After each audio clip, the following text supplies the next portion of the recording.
Oi pessoal, nesta aula vamos ver a condição para que uma função admita a inversa. Então veja bem, uma função só terá inversa se ela for bijetora.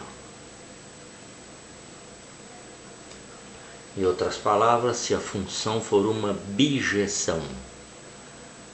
Para ela ser bijetora, ela precisa ser ao mesmo tempo injetora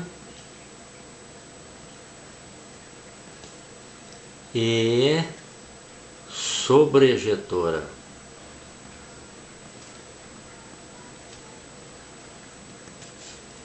Também chamada injeção e sobrejeção. Eu escrevi errado. Sobrejetora. Viu, pessoal? Sobrejetora. Então, uma função só admite inversa se ela for bijetora, ou seja, se ela for ao mesmo tempo injetora e sobrejetora. Quando é que ela é injetora? Onde é que ela é injetora? Vou escrever aqui, Ela é injetora se para todo par x1 e x2 do domínio com x1 diferente de x2, nós tivermos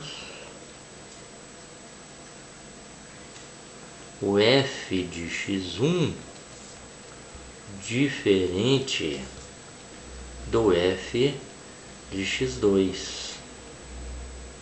Nós vamos ver isso no diagrama.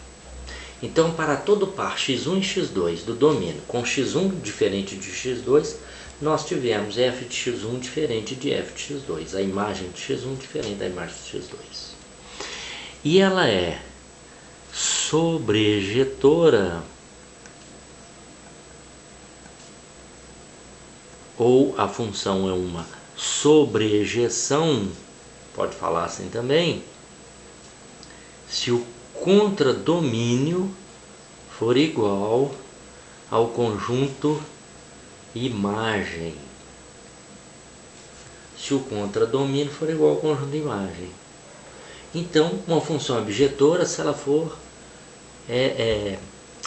a função admite inversa se ela for bijetora, ou seja, ela tem que ser injetora e sobrejetora ao mesmo tempo. Veja lá.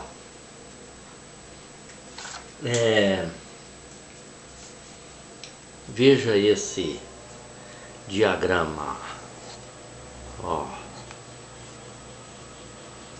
Domínio e conjunto imagem.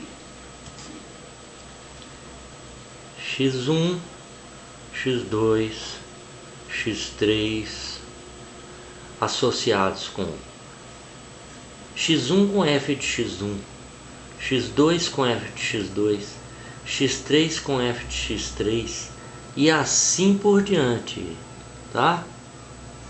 E assim por diante.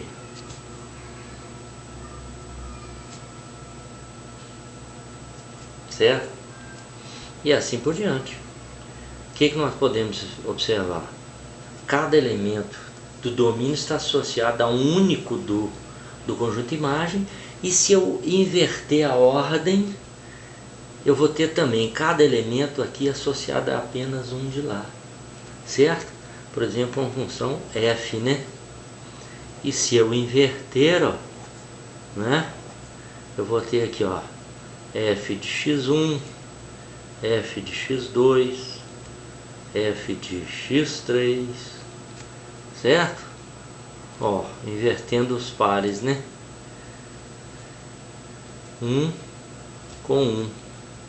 Ó. Certo? Essa aqui, domínio, né? Inverteu.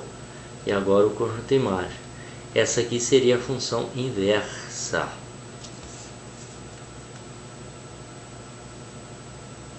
Certo? Veja aí com atenção. Então nós vamos ter um elemento aqui associado a mais de um de cá. Continua sendo função, mas não é função injetora. Certo? E o conjunto imagem tem que ser igual ao contradomínio. Veja aí um exemplo. Por exemplo, a função f de x igual a raiz quadrada de x não admite inversa